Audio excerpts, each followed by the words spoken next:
Today I'm fitting the new KAON bash plates to my Prado. Underneath the car there I've got the front plate sitting waiting. Over here I've got the transmission plate, and just down here I've got the sump plate. I'll also be fitting the actuator plate across the rear bar or chassis rail section, but I'll get onto that a bit later. Okay, I don't have the benefit of a hoist, so I'm going to have to get under here on the roller trolley and fit up this plate. So it will be a bit tight, but I'll try and get some footage along the way. Okay, so I've now got the sump plate on. That one goes on first, and I'll be putting the front plate on next into this space here. I've pulled off the radiator support brackets that go across here and here.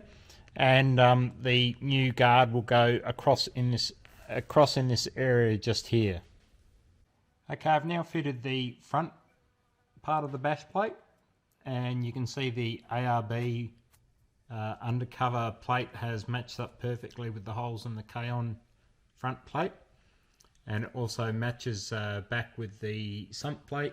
And as you can see there, all the bolts are recessed, so they're out of the way of getting scraped over any obstacles.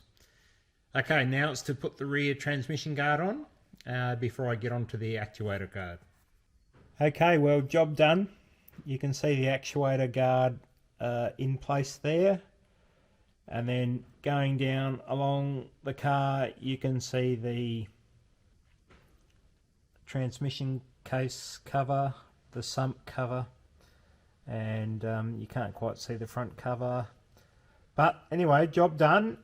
It all went together pretty well, and it looks good, and hopefully our next trip we'll get to try it out, and we'll see how it all pans out. Thanks very much for watching.